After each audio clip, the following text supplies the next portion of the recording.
माझं नाव मारुती बाबा जाधव, मुक्काम पोस्ट गोठवी, तालुका श्रीगोंदा, जिल्हा अहमदनगर.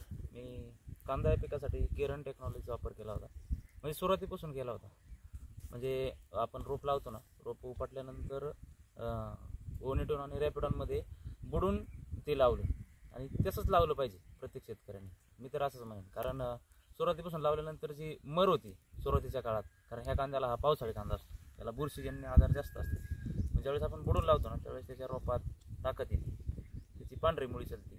मग बुडून लावल्यानंतर रॅपिडॉन काय करतं, बुरश्या ते जवळजवळ 20 काय प्रकारच्या बुरशीवर काम करतं ते रॅपिडॉन, आणि ओनिटोन मुळीसाठी काम करतं. मग दोन्ही जर एकत्र करून बुडून लावलं तर ते पातळ होत नाही किंवा मर होत नाही. मग त्याचे परिणामी शेवटपर्यंत त्याचं उत्पादन वाढतं. आणि शेवटच्या काळात काय करतं, ज्यावेळेस तुम्ही स्प्रे घेता किंवा खताला सोडून टाकता.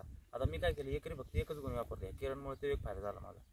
एकरी फक्त एकच गुणी वापरली 10-20, त्याला 1 लिटर ओनिटोन चोळून त्याला खत टाकलं. तर त्याची भूक एवढी वाढली की त्यांनी खूप खायला चालू केल्यानंतर कांदा एवढा झाला. म्हणजे हे पण बघा तुम्ही, कांदा केवढा झाला. बरं, हा ह्याची कॅपॅसिटी आहे का एवढी होण्याची? हा मुळात शेतकऱ्यांनी अभ्यास केला पाहिजे की बा गुलाबी कांदा हा गावरानासारखा मोठा होतो का? तर तो का होतो मोठा?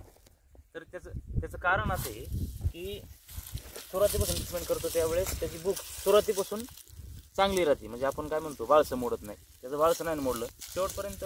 आणि चमक आणि एकसारखा होणे, हे बघा आता कोणता कांदा उपटा आहे त्यात कुठं 1 नंबर 2 नंबर आहे का?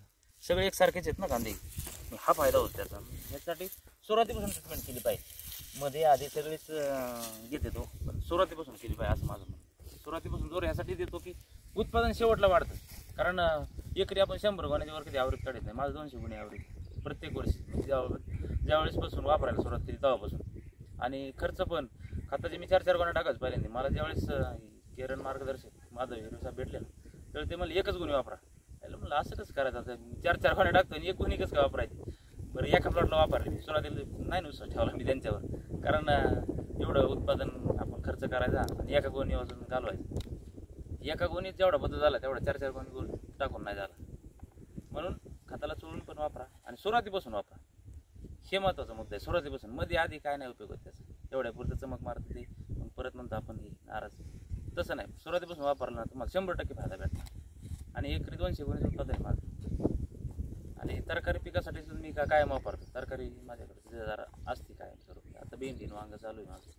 म्हणजे आज डिसेंबर महिन्यात थंडीत सुद्धा त्यांनी भेंडीने खूप साथ दिली. 3-3 दिवस भेंडी निघत नाही माझी. रोज चालू आहे. रोज 30-40 किलो अर्ध्या एकरात निघते.